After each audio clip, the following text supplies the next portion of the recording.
the briefing begin. Please make sure you are not standing in aisle. Thank you so much. The briefing will begin shortly.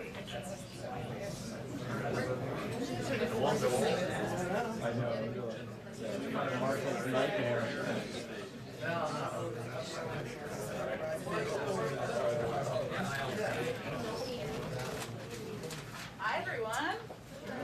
Full room. I hope everyone's cozy. So today we are fortunate to have a very special guest, National Security Advisor Jake Sullivan, here to join us and give a preview of the President's trip. And then, of course, we'll do a full briefing after that. With that, I'll turn it over to Jake. Thank you, Jen, and thanks, everybody. So as you all know, this week, President Biden will head off to Europe on the first foreign trip of his presidency. Certainly not his first foreign trip, but the first one as President of the United States. And the trip, at its core, will advance the fundamental thrust of Joe Biden's foreign policy, to rally the world's democracies to tackle the great challenges of our time. We believe that President Biden goes on this trip from a position of strength. Dramatic progress against the pandemic at home, strong projected growth that will help power the global economic recovery as well, renewed American power and purpose, and a rock-solid foundation of alliances that will serve as force multipliers for our global agenda. At the G7, he will join with his fellow leaders to lay out a plan to end the COVID-19 pandemic with further specific commitments towards that end. He will also join his fellow leaders to announce a new initiative to provide financing for physical, digital, and health infrastructure in the developing world, a high-standard, climate-friendly, transparent, and rules-based alternative to what China is offering. He and the other leaders will endorse a global minimum tax of at least 15%, as you saw coming out of the G7 finance ministers meeting a few days ago. And the G7 leaders will make a number of significant commitments on climate, on labor standards, on anti-corruption, and on ransomware. At NATO, President Biden will address enduring security challenges that have been at the core of the alliance for a long time, including Russia and coordinating the remaining period of the drawdown of forces from Afghanistan. But they will also focus on emerging security challenges to the alliance, critically including cyber and the challenge posed by China. President Biden will also reinforce the importance of burden sharing, not just the 2% commitment that allies made back in 2014 at the Wales Summit, but the need for allies to give not just cash, but contributions to exercises and to operations that NATO is undertaking, and to have the kinds of capabilities that make sure that NATO is a full-spectrum alliance with allies across the board providing the kind of high-end capabilities NATO requires. At the US-EU summit, the President and European Union leaders will focus on aligning our approaches to trade and technology so that democracies, and not anyone else, not China or other autocracies, are writing the rules for trade and technology for the 21st century. President Biden will also have a series of bilateral engagements, including a US-UK summit with Prime Minister Johnson, where the two leaders will reaffirm the special relationship and update and upgrade it for the modern era. And we will have further announcements about additional bilateral engagements that he will have both in Cornwall and in Brussels in the days ahead. After his time at the G7, at NATO, and at the US-EU summit, President Biden will go to Geneva to meet with President Putin. He will do so, of course, after having had nearly a week of intensive consultations with allies and democratic partners from both Europe and the Indo-Pacific. So he will go into this meeting with the wind at his back. Now, we have made clear repeatedly, and I will reinforce again today, that we do not regard a meeting with the Russian president as a reward. We regard it as a vital part of defending America's interests and America's values. Joe Biden is not meeting with Vladimir Putin despite our country's differences. He's meeting with him because of our country's differences. There is simply a lot we have to work through. We believe that President Biden is the most effective direct communicator of American values and priorities, and we believe that hearing directly from President Putin is the most effective way to understand what Russia intends and plans. There is never any substitute for leader-to-leader engagement, particularly for complex relationships. But with Putin, this is exponentially the case. He has a highly personalized style of decision-making, and so it is important for President Biden to be able to sit down with him face-to-face, to be clear about where we are, to understand where he is, to try to manage our differences, and to identify those areas where we can work in America's interests to make progress. When President Biden returns to Washington next week, we believe that we will be in a materially stronger position to manage the major threats and challenges this country faces: COVID, climate, China, cyber, Russia, and shaping the rules of trade and technology for the future. So with that, I'd be happy to take any questions that you have.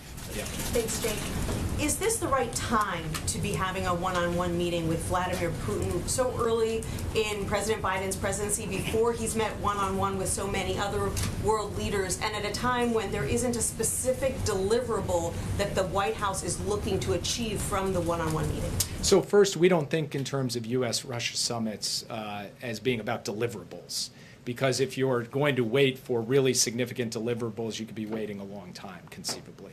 So what we need to think about this summit is doing is fundamentally giving us an opportunity to communicate from our president to their president what American intentions and capabilities are, and to hear the same from their side. That has value in and of itself. Secondly, in terms of the timing, it is hard from our perspective to find a better context for a meeting with the Russian president than after time spent with the world's leading market economies, the G7, plus India, South Korea, Australia, and South Africa, after a meeting with all of his fellow leaders at NATO, after a meeting with the presidents of the European Union, and then and only then going into this session to be able to talk through the complex set of issues in the U.S.-Russia relationship. That, from our perspective, is the right context within which to engage Russia. And as far as whether it comes too early in his presidency, if you think about what we've dealt with from the outset on Russia, it's been a busy time. We've extended the New START agreement. We've imposed costs for election interference and for solar winds. We've dealt with a Russian buildup on the Ukraine border. And of course, we are contending with a range of issues in the cyber and ransomware domain. So we feel that it is an effective and appropriate context and time period for us to have this summit. And then just as a follow-up to that, the Ukrainian president did an interview today and implored President Biden to meet with him first before Mr. Biden sits down with Vladimir Putin. Is that something that you're considering? If not, why not? Well, actually, I have come into this briefing room from the Oval Office where President Biden was on the phone with President Zelensky of Ukraine. This is a call that they had been planning to make in advance of President Biden going to Europe, meeting with President Putin. They had the opportunity to talk at some length about all of the issues in the U.S.-Ukraine relationship, and President Biden was able to tell President Zelensky that he will stand up firmly for Ukraine's sovereignty, territorial integrity, and its aspirations as we go forward. And he also told President Zelensky that he looks forward to welcoming him to the White House here in Washington this summer after he returns from Europe. Jake. Yeah. Hi, Jake, thank you.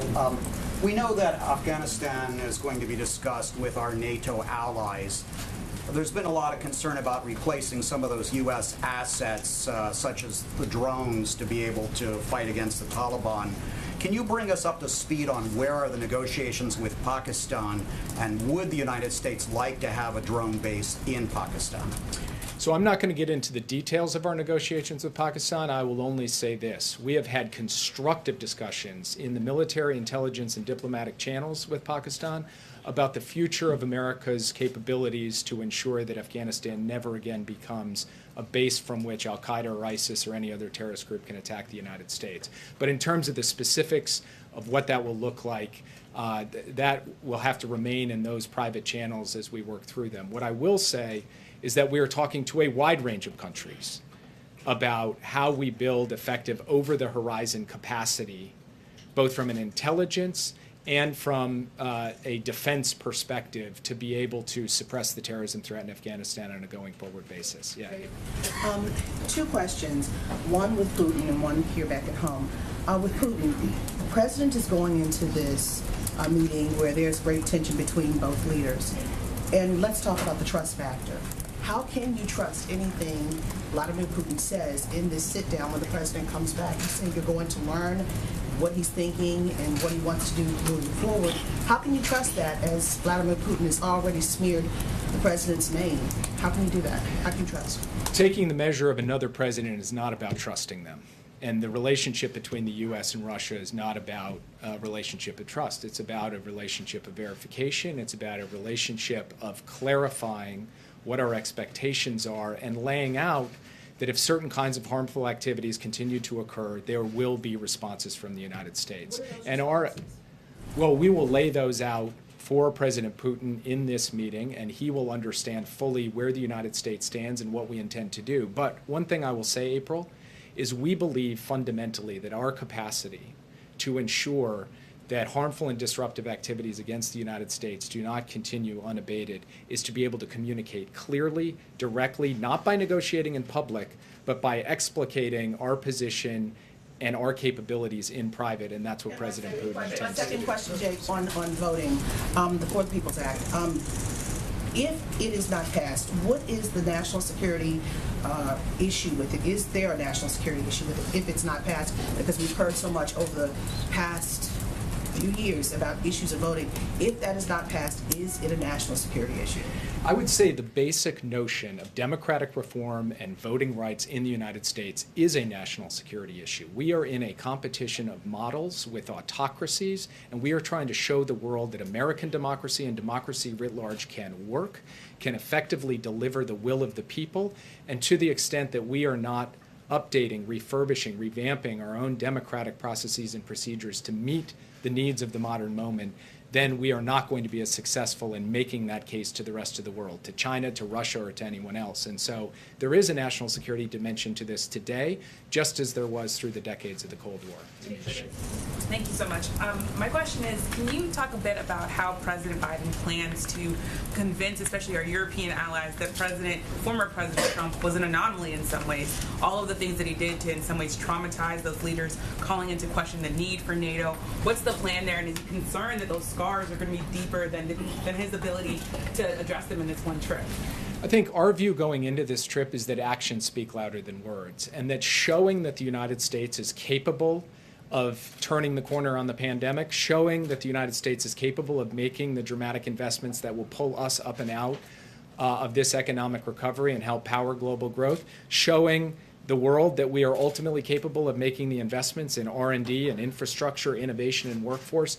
Ultimately, setting that foundation for this country will be the most effective way to show the rest of the world that the United States has the power and purpose to be able to deliver as the world's leading democracy. So that's what he's going to try to demonstrate. And he, as I said at the outset, feels he goes into this from a position of strength because of the record he's built up over the course of the first 4 months. Can you talk a little bit, is Congress being briefed on the idea of voting as a national security issue? And if the For the People Act isn't passed, what will that say globally, given the fact that you just laid it out as a national security issue? So I will say humbly, as the National Security Advisor, I don't tend to get into the middle of the debates up on the Hill on issues like voting rights. All I can say is the bottom line principle, not a specific question about the vehicle or the time frame, but rather the fundamental principle, which is that a strong, vibrant American democracy that protects voting rights is the best way for us to make the case to the world that our model and not some other model is the right model to actually vindicate the will of the people here in the United States, and for other democracies to be able to do the same. Two quick questions. One to follow up on Yamiche. The biggest concern of some of our allies has been over the last 4 years and even before just the rapid swing back and forth of our foreign policy. Now, you can't assure anyone what's going to happen after you leave, but what assurances and what will you tell our allies that despite what we've seen in the past, that we have returned to normal? I think the best way to answer that question, and this builds on what I said to Yamiche, is what President Biden can do is show the rest of the world what America is capable of. If we can lead the world in ending the COVID-19 pandemic more rapidly, if the growth we are powering for the American people here at home helps power a global economic recovery, if we can help rally, as the president did with his Climate Leaders Summit, action on the climate crisis so that we actually beat this thing ultimately, that is going to be the best way for people to say, man, the United States can do this. They can deliver, and we will stand up and stand behind them. And that is the approach that he has taken from the first day he's been in office. That's the message he's going to carry into these meetings. And what I believe we will deliver just out of the G7 alone, in addition to the other meetings he's going to have on this trip, will show that the United States retains profound capacity to help rally the world's democracies to solve big problems. The second question was, will you look at ransomware as a national security priority? How will we address that in the G7? Yes, ransomware is a national security priority, particularly as it relates to ransomware attacks on critical infrastructure in the United States. And we will treat it as such in the G7. We will treat it as such at every stop along the way on this trip. Yes. What is the point of meeting Putin in person if there are no deliverables and there's no real trust to that relationship? Why does the president think in person is the most effective way to address Putin when you could just do this on the phone? Well, first of all, there's no substitute for face-to-face engagement in any dynamic. He's not just going to Geneva, right? He's going to Cornwall, he's going to Brussels. He will have the chance to look in the eyes of literally dozens of leaders over the course of his time, and all of that will be better than just operating on the telephone. That's... I'm asking about Putin, though, not the other leaders. If the relationship is centered around these issues that are so complicated, what does this president believe? What does he believe he can bring to the table with Putin, and how does he assess Putin as a leader that he could talk to across the table? So first, the reason I answered with all the other leaders is this isn't something unique to Putin. Meeting face-to-face is not just something you do with Vladimir Putin. It's something President Biden is going to do, I think, all told, when you add it up, with somewhere approaching 35 or 36 leaders just on this one trip alone. And he has welcomed the Prime Minister of Japan and the President of Korea. He will welcome other leaders here over the course of the summer, because face-to-face engagement is just of a different order of magnitude of diplomatic engagement from doing it over the phone.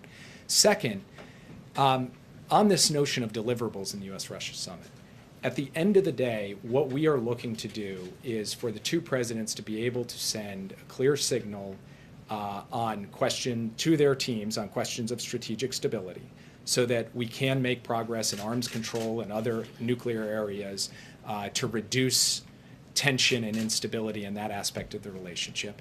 And then second, being able to look President Putin in the eye and say, this is what America's expectations are, this is what America stands for, this is what America's all about.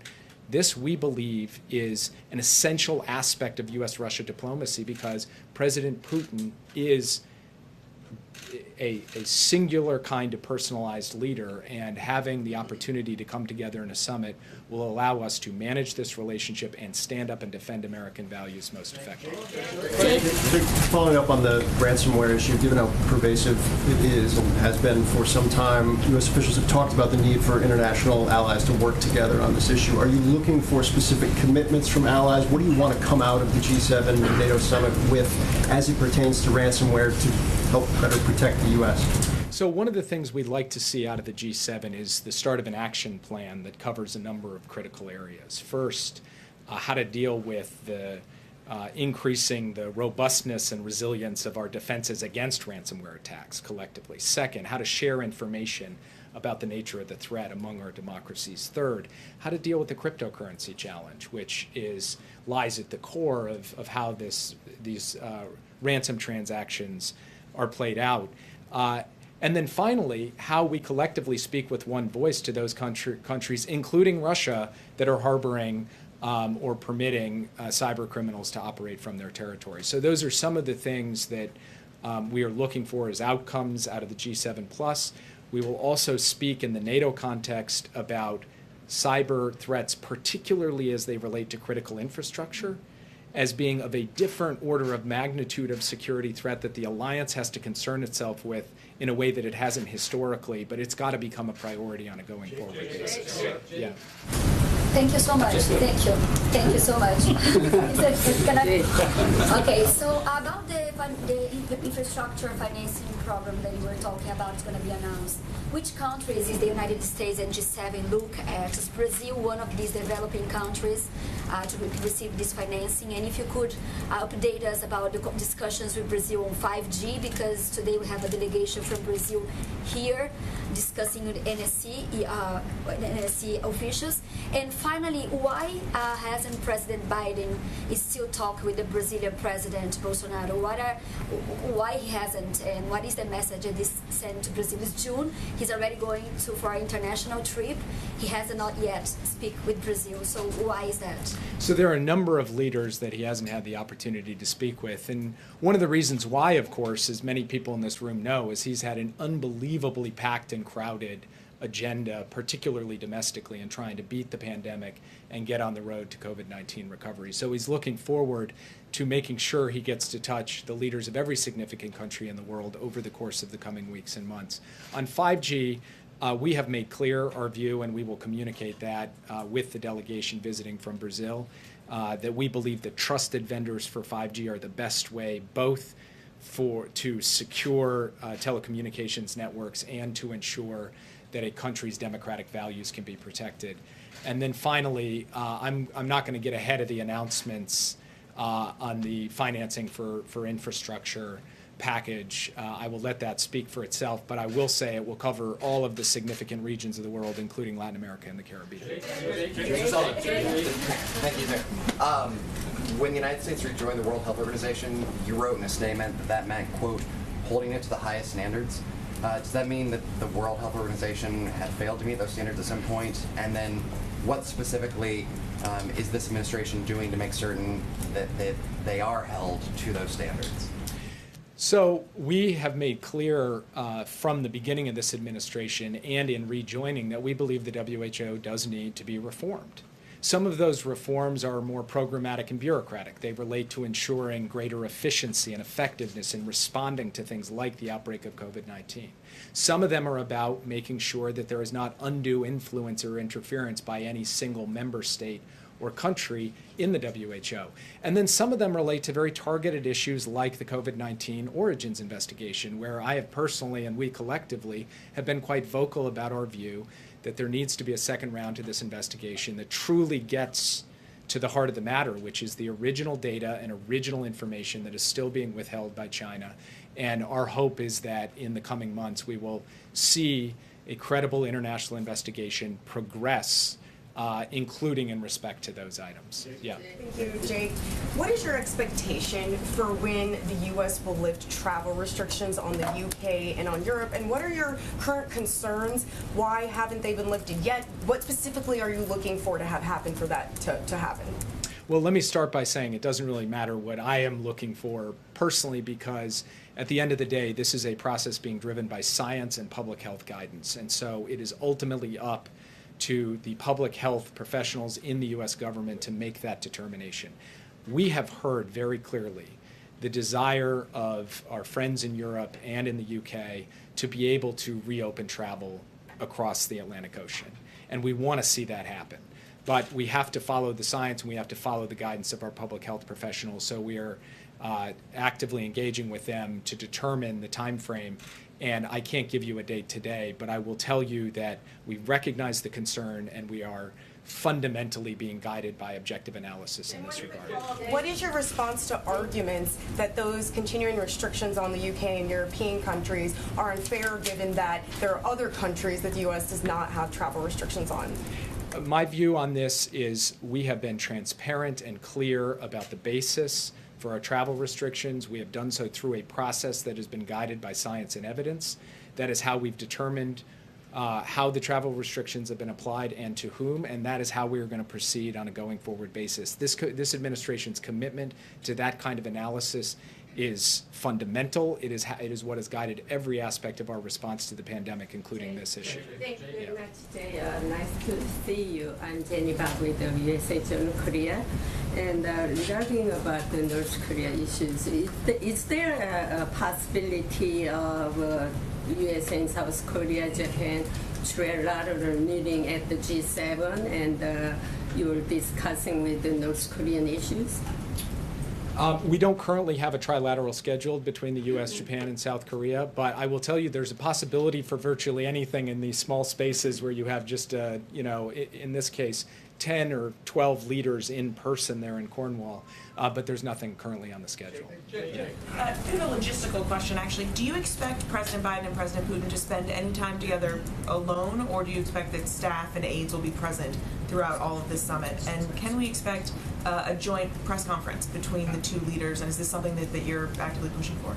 All of that is still being worked out, so when I've got more to report on the modalities, both in terms of how the meeting will be structured and the press elements, we'll come back to you. Jake, I wanted to ask you about the relationship specifically with two leaders. It was announced last week that the president will have a bilateral with the Turkish president, Recep Tayyip Erdogan.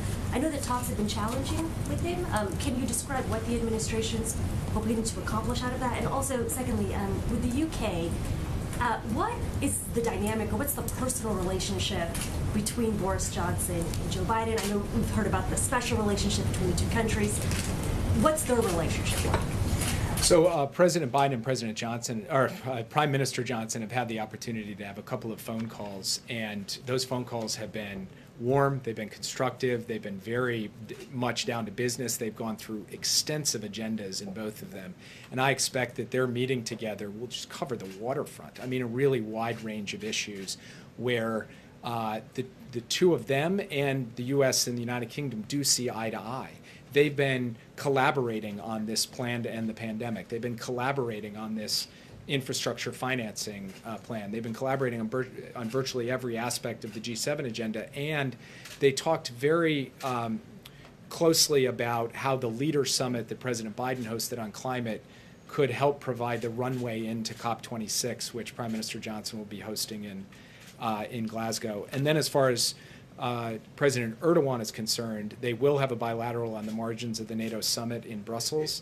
And there, too, it's going to be a broad and expansive agenda. Issues right there in the region, of course, in the Eastern Mediterranean, with Syria, with Iran, Nagorno-Karabakh, but also the role that Turkey will play on a going forward basis with respect to negotiations and diplomacy in Afghanistan, and how the U.S. and Turkey itself deal with some of our significant differences on values and human rights and other issues. And President Biden knows Erdogan very well. The two men have spent a good amount of time together, and they are both, I think, looking forward to the opportunity to really have a business-like opportunity to review the full breadth of the relationship. I'm afraid I have to go. I'm sorry, guys. About the Ukraine policy, can we ask you one question about Ukraine? Sure. And whether the President Zelensky mentioned his ask to have Ukraine join NATO. What message did the President deliver in response if it came up? So they were able to talk about basically every significant aspect of the relationship, including with respect to the U.S.'s support for Ukraine's security. But in terms of the specifics of what they discussed, I'm going to let the two of them speak for themselves. I'm not going to read out that aspect of the meeting. Thank you. Okay. All right. Well, what a good way to start off a full briefing room, our first full briefing room day since the president took office. A couple of updates for all of you at the top.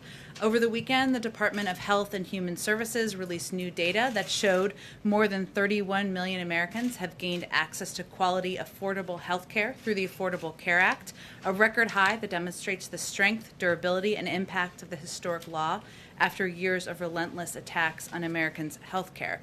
President Biden also reunited with former President Obama for the White House's weekly conversation to share the news, discuss how the administration's special enrollment period has allowed more than 1.2 million Americans to enroll in health coverage, and highlight how the American Rescue Plan has lowered premiums and health care costs. Another update from the weekend. Over the weekend, the G7 finance ministers also endorsed President Biden's plan for a global minimum tax of at least 15%. This is a historic, unprecedented progress made possible by the president and Secretary Yellen's commitment to a global tax system that is equitable and equipped to meet the needs of the 21st century global economy. The G7's endorsement is another example of America reasserting its leadership on the world stage, something we look forward to doing later this week. And establishing a global corporate minimum tax will help level the playing field for the United States, ensure fairness for the American middle class and working families everywhere, and focus competition for business where it belongs. Last item for all of you. Today, the Department of Justice announced 2 new steps to stem the epidemic of gun violence in our country, following through on the President and Attorney General's announcement in April of a set of initial actions. First, the DOJ has issued a notice of proposed rulemaking to strengthen regulations on stabilizing braces and that help convert pistols into dangerous short-barreled rifles, which it appears the perpetrator of the Boulder shooting used, now that we know more.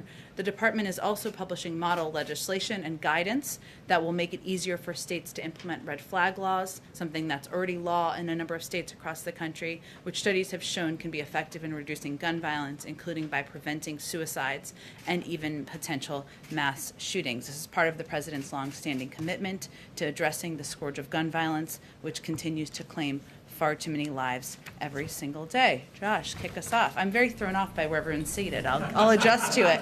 Okay, go ahead. Thanks, Jen. 2 questions. First, Senator Manchin laid out the argument that election reform should be bipartisan because anything partisan would, quote, destroy the already weakening binds of our democracy. Does the president agree with that sentiment, or is that sentiment untenable because of the state-level changes being pushed by Republicans? Well, first let me say that the president knows he was elected to deliver for the American people. And his view is that that includes making voting more accessible for people across the country, making it easier and not harder to vote. And he's made clear that there's a real need for federal legislation to protect the sacred right to vote. And we are not going to wait for Congress either. That's why we've taken some steps through our Department of Justice, and also why he's asked the Vice President to lead this effort, both in working with Congress, but also at the state level. Because as you noted, there are a number of problematic laws that have moved forward in states across the country. I think where we are at this point is clearly Senator Manchin has stated his point of view in his opinion piece over the weekend, which many of you, it sounds like, have read, as did we. But the president's view is that we need to move forward not just with the John Lewis Voting Rights Act, but also with legislation like the For the People Act, which enjoys, I should note, broad support from the American people, and because it does a couple of things that he thinks are essential. It provides basic protections for registering to vote and how we cast a ballot. It will prevent politicians from drawing congressional district lines for partisan advantage to ensure that people are choosing their representatives. It will help end the corrupting power of money in politics. Now, in terms of the path forward and what that looks like and the mechanics of how it moves forward in Congress, the president is quite open to and willing to work with anyone to enact common sense reforms that benefit the American people. We will stay lockstep with Democratic leadership on what that looks like from here, but I don't have anything to preview about the next steps. And then secondly, the Justice Department has had a series of policy changes with regards to its relationship with reporters and pursuing reporters' sources and possible prosecutions. And I was wondering, under this administration, would the Justice Department still be trying to compel reporters to name sources who are anonymous or unnamed in court? Would they continue to do that? Well, I think that the announcement from this weekend, or the statements from this weekend, which are entirely consistent with the president's comments he made just a few weeks ago, make very clear that going forward, consistent with the president's direction, the Department of Justice, in a change to longstanding practice, as many of you have noted and here before, will not seek compulsory legal process and leak investigations to obtain source information from members of the news media doing their jobs. That is entirely consistent with delivering on the president's comments just a few weeks ago, and entirely consistent with his policies. Now, it doesn't mean it's an independent Justice Department. They will proceed, of course, with a range of investigations, which, as we noted in our statement on Saturday morning, we did not know about the gag order until minutes before the reporting came out on Friday night. So that's appropriate, but at the same time, moving forward, consistent with the president's policies, they will not be proceeding with those actions that have been consistent over the last several years. Go ahead, Steve. The president was not happy with the Capitol counter offer. What happens now on infrastructure? A couple things, Steve. One, first, the president, I expect, will speak with Senator Capito before he leaves on his trip today or tomorrow. I know we noted Monday in our readout on Friday, but we're looking to schedule that call, and it will be prior to his departure on Wednesday morning. As we noted also in our statement on Friday, the offer did not meet the president's bar of growing the economy, tackling the climate crisis, and creating new jobs. And I would remind all of you, both in our counteroffer, but then in a lot of your reporting, it's clear the president has come down by about $1 trillion. What we've seen on the other side is they've only come up by a small percentage of that. So, look, moving forward, he's looking forward to having a discussion with Senator Capito today or tomorrow, and he certainly is eager to see what that discussion can entail, knowing that in any discussion, any negotiation, both sides come closer together. That's always the objective. He's come down quite a bit. We're looking to see more. Now, at the same time, there are a lot of paths forward here, as many of you know, even though our muscles have atrophied a bit on this front. One is Congressman DeFazio, as we noted in our readout on Friday as well, is leading the markup of the House legislation that has a lot of overlap with the American Jobs Plan this week. And a lot of that is a path that has a lot of opportunity to move forward in the House. As we know, sometimes the House and the Senate may move forward on different paths, and we've seen that take place on lots of pieces of legislation.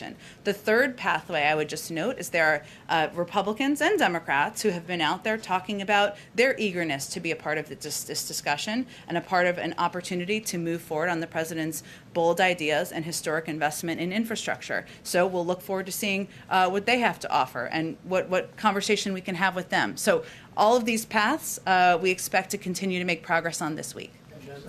What is the status of the semiconductor review? Should we expect that today, tomorrow, when exactly? Soon, Steve. I would expect you will have more this week. I know there is a lot of interest and eagerness in hearing what the status of the review is and any policies that will come out of that review.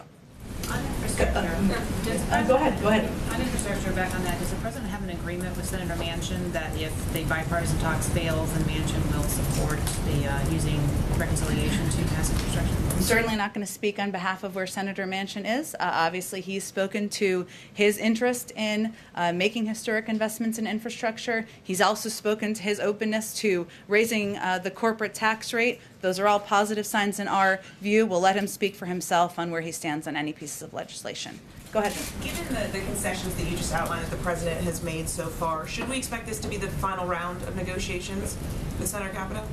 I think we have to see where the conversations go over the next day or so, and we're certainly not going to prejudge them. Again, look, the president has come down by approximately $1 trillion. We'll see where the conversation goes when he has the opportunity to speak with Senator Capito, and there are a number of paths where we can move these ideas forward at the same time. You mentioned your support for this markup that's happening on Wednesday. Is that a signal? Should we read this as some kind of signal to your Republican counterparts that you are ready to go this alone? I think it's only just a statement of what's happening as a bill becomes a law, which is that a leader in the House is moving forward with marking up a piece of legislation that has quite a bit of overlap with the American Jobs Plan the president proposed. So the time is not unlimited here, as we've stated from the beginning, nor is the president's willingness to compromise. He has areas where he wants to see greater investment. He made clear that the proposal, the offer put on the table, didn't meet his own bar.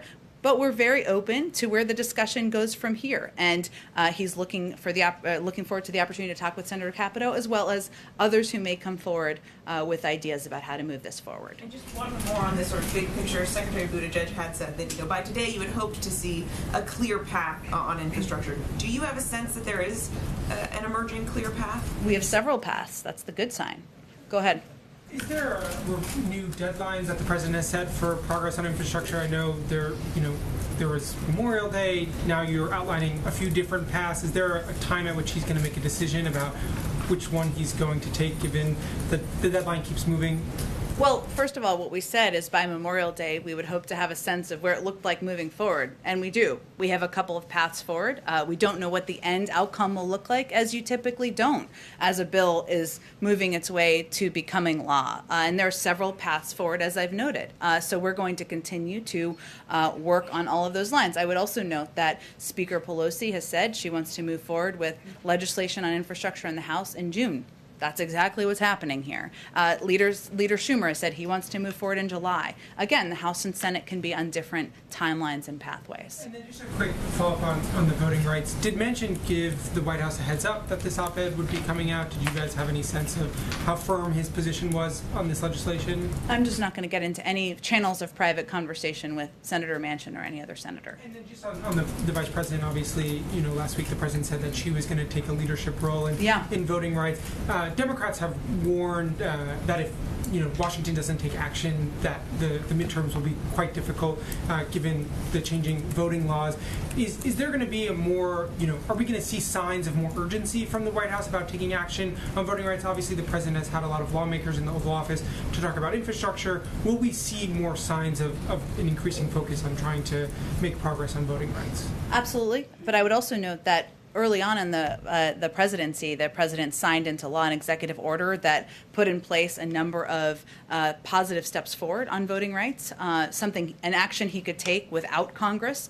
We've also empowered the Department of Justice, of course, to take actions to implement some of these policies. So we're not waiting. I would also note that the fact that he asked his vice president, they agreed, I should say, since it was her ask, but that she would lead this effort moving forward, tells you what a significant priority it is for this White House. As you know, she's currently on a trip to the Northern Triangle. She'll be back, and I'm certain you'll hear more from her soon. Go ahead, Phil. I'll go to you next, April, I promise. I'm just jumping around so I don't forget. Go ahead, Phil. A bigger picture one, and then one more drill down on infrastructure. What's the president's message? What's your message to Democrats, particularly progressives, who started to get a little bit antsy that, the window's closing, we went through this back in 2009, it's time for us to move. It's not just infrastructure. If you don't move infrastructure, the rest of the $4 trillion agenda doesn't move either. How does the president kind of calm that down? I think his message is he remains absolutely committed to moving forward with a historic investment in infrastructure, and also to pushing forward the American Families Plan that will help level the playing field, lift up the next generation of workers, ensure there's universal pre-K and access to free community college. These are all initiatives that he has a commitment to moving forward on. And part of the discussion, which we talked about a little bit last week, is also about tax reform and ensuring there's a way to pay for a range of these ideas. It's not that one is assigned by a blood oath to one piece of one piece of the agenda is assigned to one piece of a pay for. There's opportunity to move forward with several components of the president's agenda. We do have time. We're not using the timeline of the Affordable Care Act as a model here, Phil, but as you know, and anyone here knows, it takes time to move these things forward, to get Democrats on board, to get Republicans on board. Ultimately, we're looking to have enough of a coalition to move forward on these bold, historic ideas. And we obviously don't have that at this moment, but we're working toward that. And then just to drill down a little bit on the 2.9 markup, I mean, this is surface transportation package. It doesn't have, most Republicans are cool to it right now. Can you elaborate how that is a viable pathway forward, given you're looking for a bipartisan path there right now? Or kind of what the thinking is behind that markup and that piece of legislation? Well, I think it's important to note primarily because it has a great deal of overlap with the American Jobs Plan. And certainly it provides an opportunity for Democrats and Republicans to vote to support a historic investment in infrastructure. Obviously, a markup is just the beginning stage of the process. There's some time to go, but it's important to note because it is a piece of legislation that's moving its way forward even as these negotiations are continuing. Go ahead. Oh, I'm sorry, April, you're right. I'm sorry, go ahead. Yes, back on the issue of voting rights. You said the president issued some executive orders on voting rights, but they don't deal with the issue of Shelby versus Holder 2013 when it comes to pre-clearance. So how do you equate that? Well, I wasn't intending to equate it. The question earlier was broadly about voting, right? It was not about whether or not it's essential to move forward with legislation that would make voting more accessible, ensure that everyone knew that every vote was counted. I think it's important to know and understand the president doesn't feel that the John Lewis Voting Rights Act is a replacement for the For the People Act, and that it is necessary to move forward with more than that. And a follow-up on that. Tomorrow, Joe Manchin is meeting, it's reported, he's meeting with civil rights leaders who pretty much align themselves with this administration. What are your hopes? Because, they seem like they could be your last hope, if there is any hope, to move him on his opposition against the For the People Act.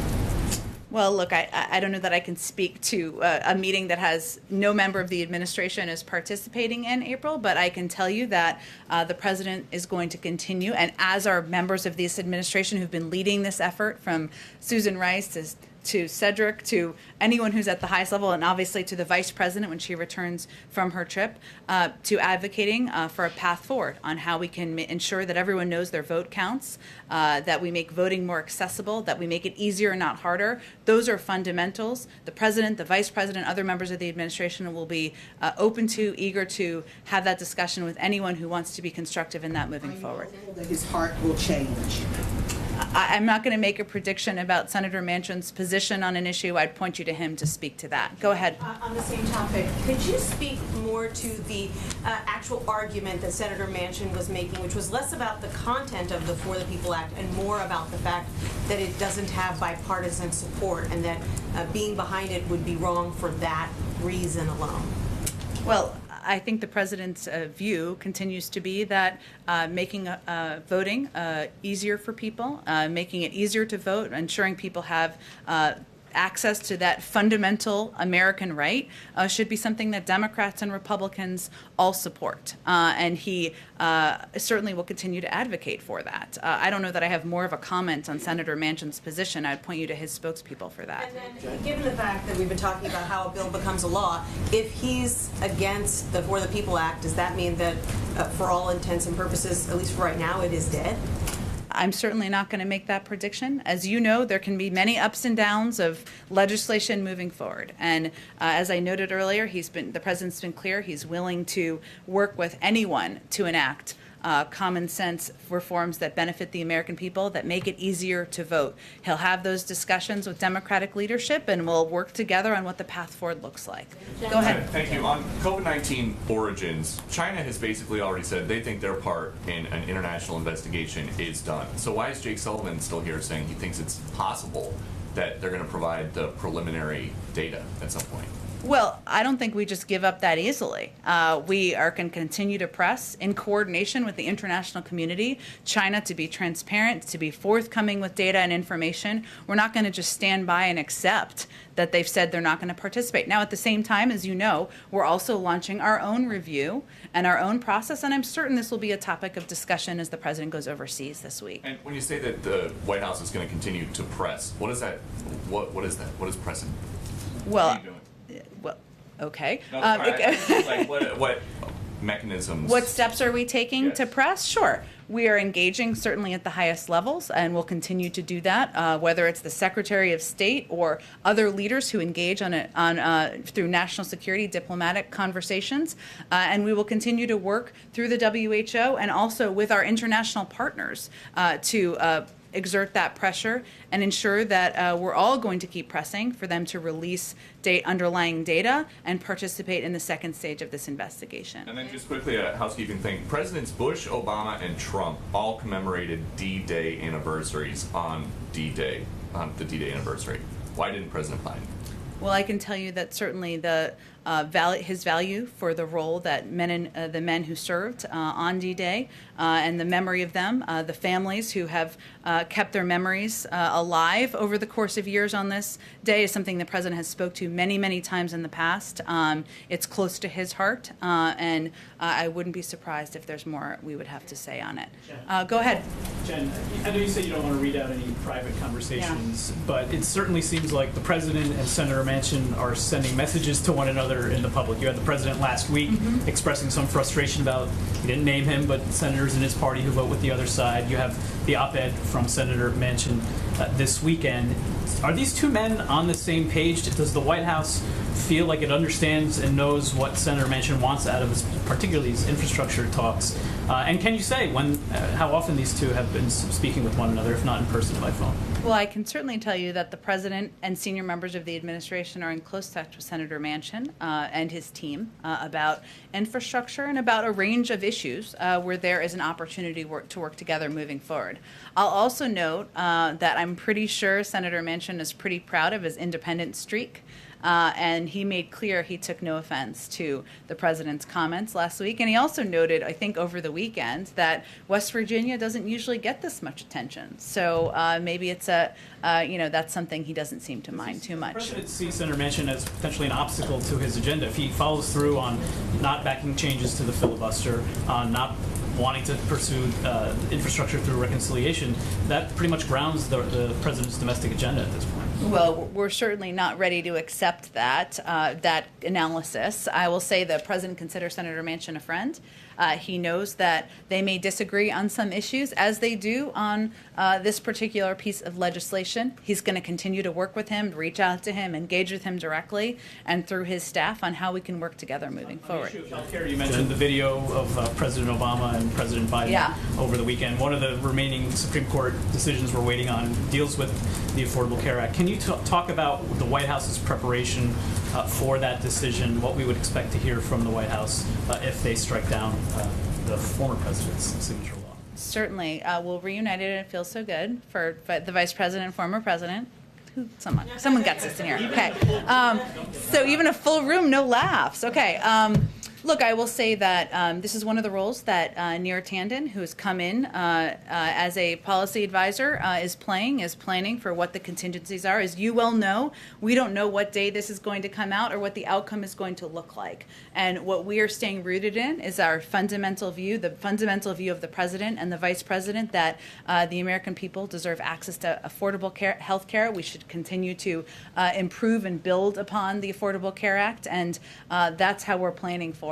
But there's a range of options. I'm sure when we know the outcome, we can speak to that more directly. Go ahead, Andrew. Thank you. So you've answered a number of questions about voting rights and people casting their votes. I wanted to ask you about counting the votes. Yeah. A number of the bills that have passed Republican legislatures and are pending before Republican legislatures take voting and the counting of votes and the running of elections out of the hands of nonpartisan officials and put them in the hands of Republican state legislatures. This is what Donald Trump wanted done during the run-up to when Congress certified President Biden's victory. This is what a lot of scholars are saying Republicans as a whole are preparing to do in the event Democrats win close elections in 2022 and 2024. The For the People Act does not address the issue of counting the votes and rigging or ignoring the counting of votes if the Democrat wins. How much of a concern is this to the president? And what's he going to do to highlight this and find a solution? Well, Andrew, it's a really important issue to raise, and as you've noted, there are pieces of legislation putting the federal effort aside that are moving their way through state legislatures, which would make it a partisan in some scenarios, in some cases, put the hands and the power of a partisan decision-making body or individual, and clearly that's concerning.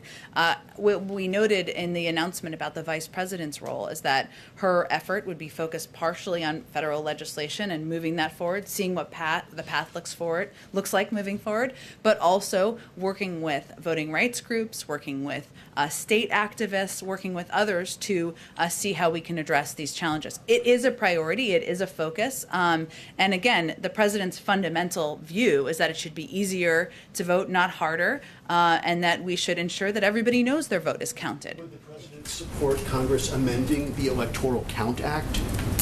I'm happy to see if there's any specific statement of administration policy we have on that particular piece. Go ahead, Francesca.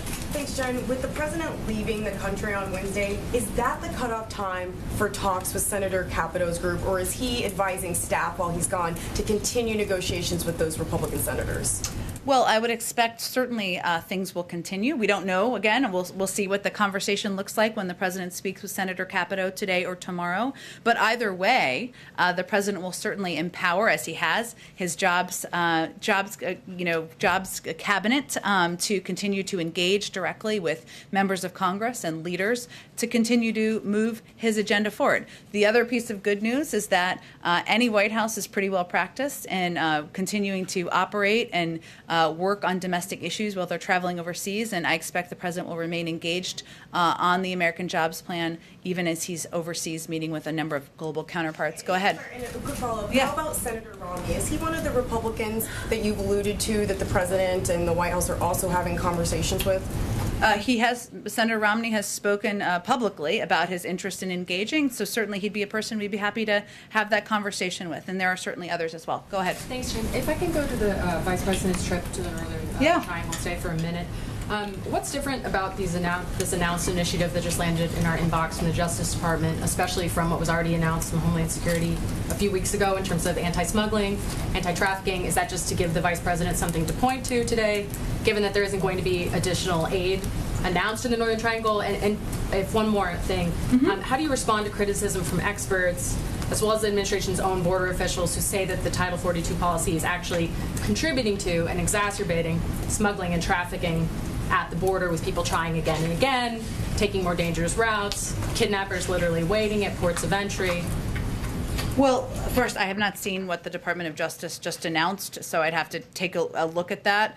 I will say that the purpose of the Vice President's trip is to meet directly with counterparts in these countries to discuss how we can work together on reducing the number of people who want to make the journey to our border. And in terms of the do-outs of that or what will be announced, I will certainly leave that to her team to announce on the ground. But that's broadly the purpose. But go ahead. And sorry, one more. Jake just said that in regard to Francesca's question about travel restrictions from Europe, he said that the administration is going to be following the science, following the public health experts. There was reporting over the weekend that CBP has now been told twice that the Title 42 policy was going to be lifted in March and in May. There's also reporting that part of the Vice President's trip is pushing Mexico to take back more migrants and asylum seekers who are expelled from the U.S. You've got public health experts, including at the CDC, saying it serves no public health purpose. So all of this seems to indicate that it's not actually about public health, it's about immigration and political optics. Well, so actually, what Jake was referring to is the overall guidance by the CDC, and there may be individuals who have different points of view. We certainly understand that within the CDC or other places, but we're talking about what the overarching recommendation is from leadership and through their own thorough process. So that's what Jake was referring to. What's the timeline on those restrictions on the southern border? I don't have any sense of the timeline on that quite yet. Go ahead. Thanks, Jen. To meet the president's goal of 70% of Americans vaccinated by July 4th, there needs to be about 4.2 million adults per week vaccinated. Last week there were 2.4 million, indicating a slowdown in the number of vaccinations. Is there any concern that the president's goal will come close, high 60s, but not meet 70? Well, first I would say we expected a little bit of a slowdown because of the holiday, but there's no question it's a bold and ambitious goal. It's one of the reasons that we launched this month of action to ensure that we were using every tool at our disposal to push these numbers up. I'll also note that regardless of where we are on July 4th, we're not shutting down shop. On July 5th, we're going to continue to press to vaccinate more people across the country. So what we're looking at, there's a couple more things here, are a couple of factors. One, there's a difference in data, as you all know, as it relates to age, right? So people who are over 40 have a much higher percentage of vaccination than people under 40. So clearly some of our focus needs to be on people under 40 for this period of time and this push. We've also looked at the fact that there are about 12 or 13 states who've already met this 70% marker. So we're going to continue to push through the finish line, through the red tape here, not the finish line, through the red tape to July 4th. But I can't make a prediction weeks and ahead of time where we will be. We're just going to use every tool at our disposal to get there. And then one more on voting rights. Sure. Where does the president feel the vice president can best be used? I know that her office has made an emphasis that this legislation is only one little piece, not little, it's huge, but only one piece of her work on voting rights. So does he see her as somebody who can be out in the country drumming up support, alongside civil rights groups and private corporations? Like, where does he see her strengths as a politician fitting into this issue? Yes, all of the above. And as she noted in her statement when this was announced, she intends to be engaged with voting rights groups and community activists, with leaders in states, as well as on the federal level. And I think the important component of that, or the important note of it, is even as we're continuing to move or press and advocate for legislation on a federal level, there are other areas where we can have an impact. I expect when she gets back from her trip, we'll hear more from her on this. Go ahead. I wanted to get a point of clarification on an earlier question. Okay. So, as it relates to the Supreme Court and the healthcare case, does that mean that the White House is starting to think about Plan B legislation in the event that a Plan B legislative path is necessary? I think we are, Neera Tanden, again, is leading this effort, and we are planning for a range of contingencies of what the outcome might look like. But I'm not going to outline that quite yet. And on the surface transportation bill that Yeah. you mentioned working its way to the House, is that a signal that the White House, the president's okay with sort of breaking up these proposals into little bits and kind of just getting what you can get along the way over a much longer period of time than maybe this June and July grand sort of legislative path that Democrats are on? He has always been quite open to a range of mechanisms for his bold ideas moving forward. So certainly that's been his approach from the beginning and continues to be what his view is on mechanics. Thank you. Let me, Brian, you got a question before. So I'm going to abide by Josh here, but let me just do like two in the back because there's new people here who have not asked any questions. Go ahead in the back. Thanks, Jen. I want to ask you a couple on infrastructure. Your statement that you put out on Friday afternoon, you said that the president indicated that the offer did not meet his objectives to grow the economy, tackle the climate crisis, and create new jobs. On the climate crisis component, can you outline what the president believes needs to be in an infrastructure package and a bipartisan deal on the climate front? Well, I think what that is a reference to is investment in areas like EV buses and EV charging stations and some of the components that are essential to investing in industries of the future and ensuring that we're creating millions of jobs while also doing it in a way that protects our climate. So those are must-haves? I'm not outlining must-haves here. I'm outlining what the president would like to see more of in a piece of legislation. Okay, let's do one more last in the right there, right behind the green shirt, green sleeves. Yes, go ahead. Hi, Jen. I wanted to ask you, going back to the tax proposal from over the weekend, part of that was talking about where large multinational corporations are taxed. Yeah. Do you have an estimate at this point of what that would look like for revenue for the U.S.? Of the components the president put forward in his proposal, or which piece? Sorry, the global minimum tax or the Part of it, what the bookend, yes, it's in our budget. It's outlined in detail in our budget, which is public. I'm sure we can get that to you after the briefing. Thanks everyone so much. Let's do this again tomorrow. All right. You all set a deadline for when you'll get a grand coalition together? Have you set one for yourself? I think somebody asked a similar question. Yeah, but it wasn't answered. That's why I asked. Tomorrow.